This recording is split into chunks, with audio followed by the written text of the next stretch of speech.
Ini adalah pelajaran dari Nelson Mandela. Mendapat tepuk tangan dari semua delegasi-delegasi, dan satu contoh yang memberikan ataupun membuatkan orang terkagum.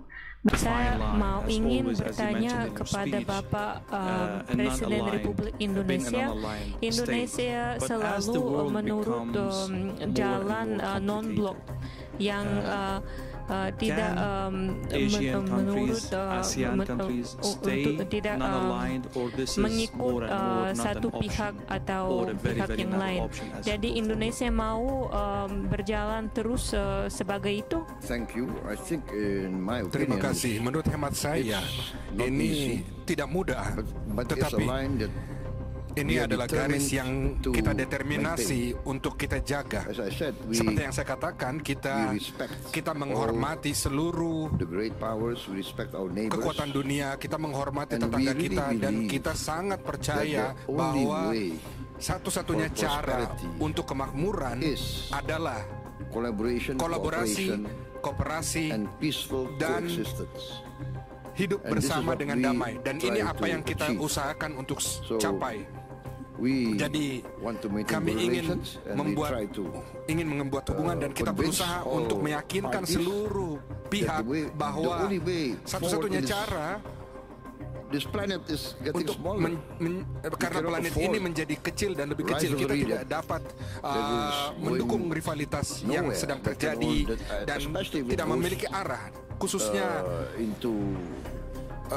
menuju konfrontasi. Jadi saya yakin bahwa kita harus dalam jalan ini, jalan non-blok.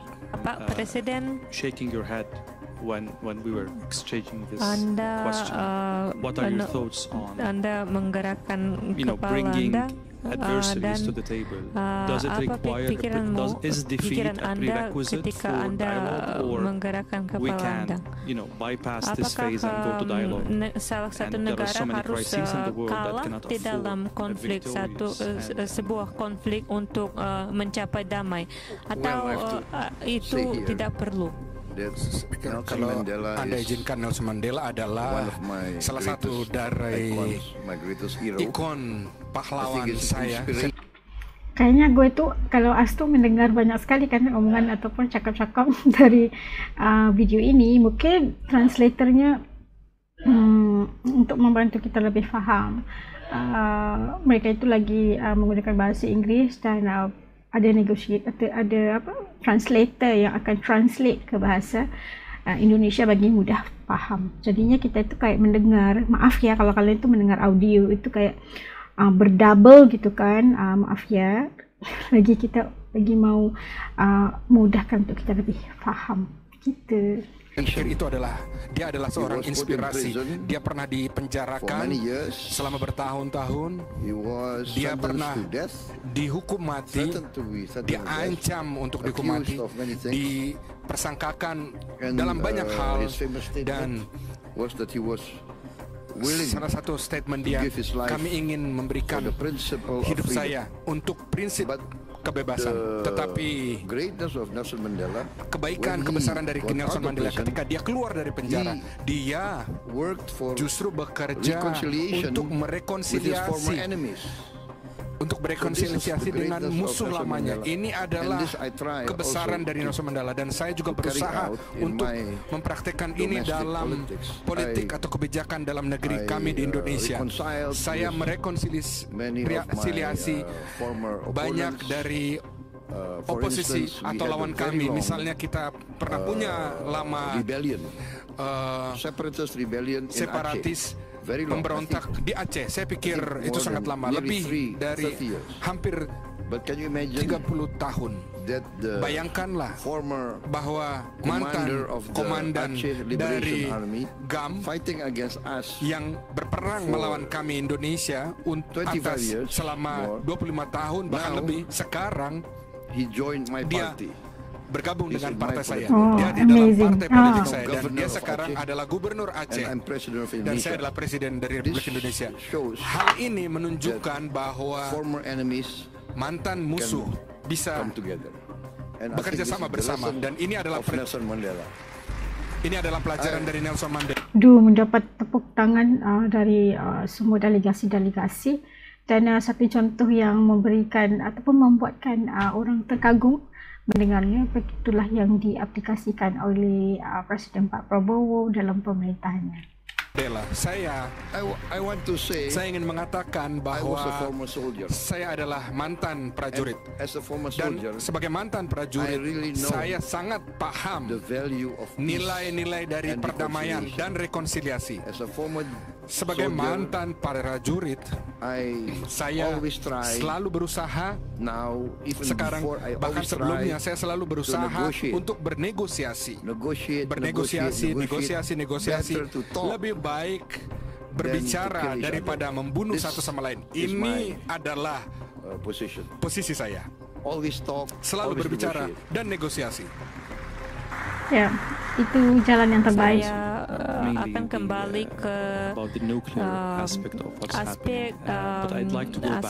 aspek terutama aspek nuklir yang keadaan yang ada di dunia sekarang. Saya mau mengundang negara-negara yang lain untuk perbicaraan kita. Indonesia dan Bahrain dan Afrika Selatan mendalam hubungan Anda dengan Rusia. Jadi konflik ini bisa berlangsung agak lama ya.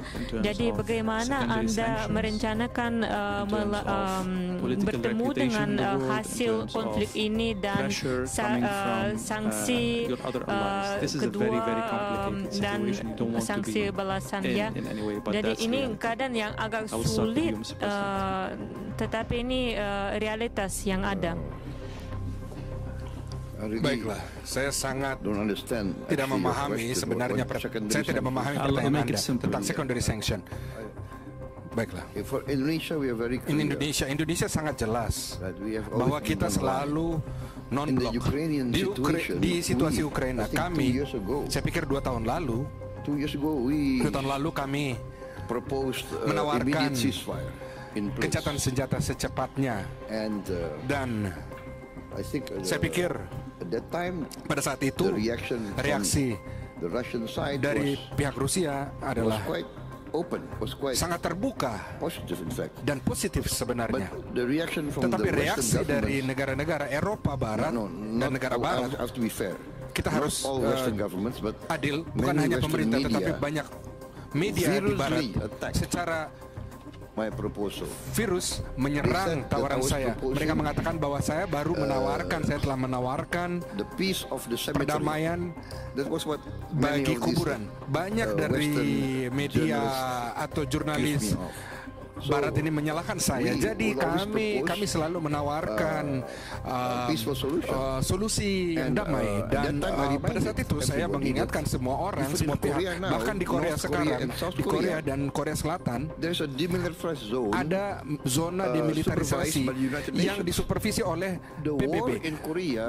Perang di Korea itu secara resmi belum berakhir, tetapi ada situasi yang damai, kondisi yang damai. Oleh sebab itu kami menawarkan seperti itu untuk menyelamatkan orang-orang Ukraina, untuk yang bertarung dengan rakyat yang berbahasa Rusia, untuk menyelamatkan mereka dan menghindari pemisahan mereka. Kami jauh dari tempat itu, tetapi kami ingin mempromosikan solusi damai. Jadi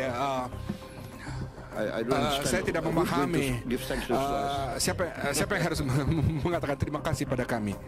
Sheikh Nasir, same question about the Sheikh Nasir, Bapak Presiden, sebelumnya saya memberi kemungkinan kepada Anda untuk mengatakan posisi saya begitu. Posisi ini sangat logis.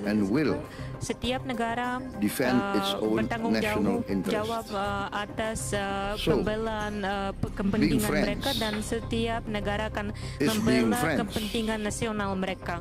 trying to cooperate, trying to help each other. But being friends does not mean that every country must give their national interest to another country's national interest. Tapi itu tidak berarti bahwa it will be kita the harus decision of every country menolak to kepentingan defend and sendiri protect its national kita. interest. Karena That is my itu position. ini keputusan setiap negara President Putin, untuk you were membela taking some notes kepentingan on that, mereka. and I would Ini add one posisi aspect saya. of you, Mr. President.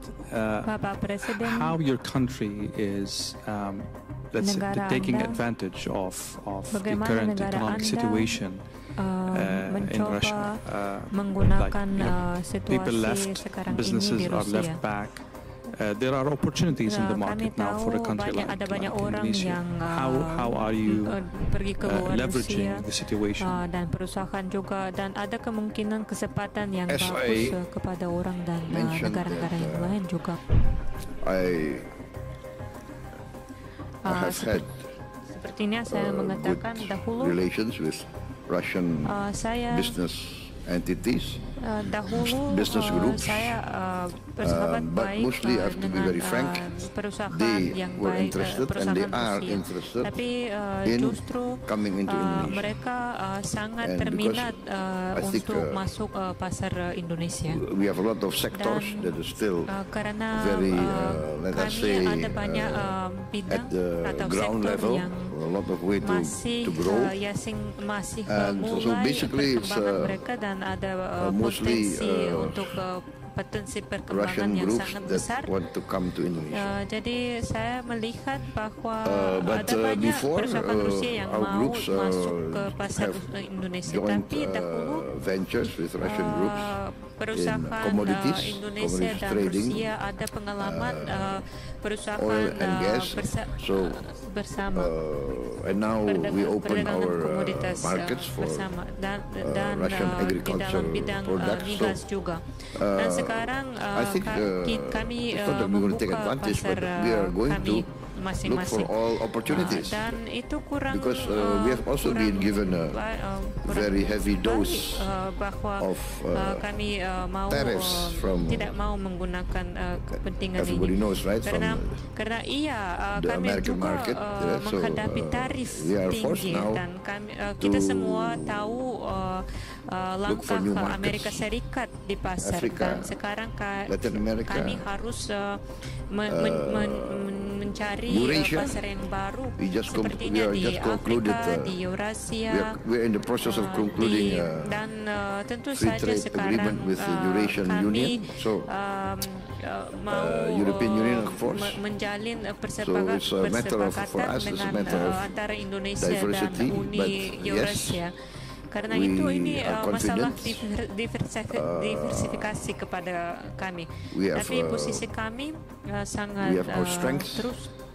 We Kami have our tahu ability and sisi kekuatan our relations also with kami, China is very good and very strong. kepentingan So kami ada hubungan dengan it's China not that, juga, hubungan we ini are baik sekali optimistic, dan kuat to say juga, the least. Thank dan you. kami berpendapat secara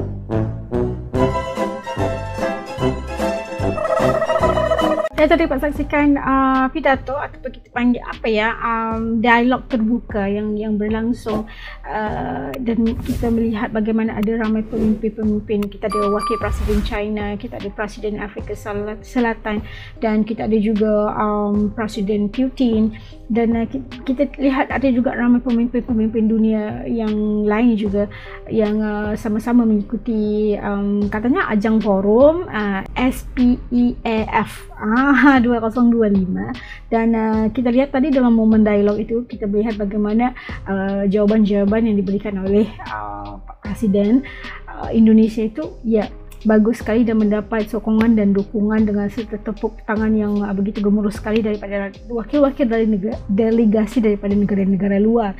Dan kita secara jelasnya melihat bagaimana Presiden Pak Prabowo tetap menekankan dan membawa prinsip kepimpinan Indonesia di bawah pimpinan Pak Prabowo yang cuba untuk menolak peperangan atau cuba untuk menyelesaikan apa juga masalah yang walaupun sudah lama masalah itu diselesaikan dengan cara damai, tidak memerlukan kekerasan, tidak memerlukan peperangan atau ada yang akan menyebabkan bukan hanya korban jiwa tapi juga harta benda dan sebagainya.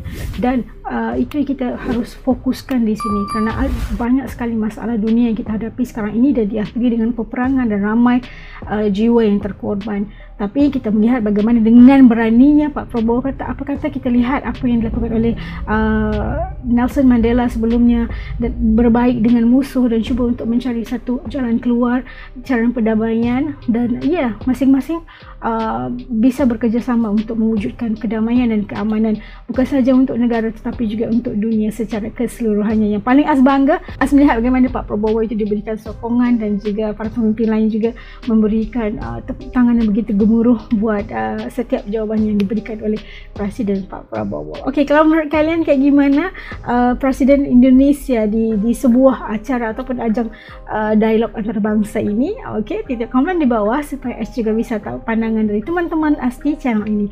Okey, sampai kat sini dulu. Buat teman-teman yang udah ikut Ash daripada channel dahulu sampai sekarang, jutaan terima kasih Ash ucapkan. Kepada yang masih belum bergabung, ayo bantu Ash dengan tekan saja butang subscribe, kerana subscribe itu kan gratis aja geng. Sampai berjumpa lagi insyaAllah. Assalamualaikum, jaga diri, dadah.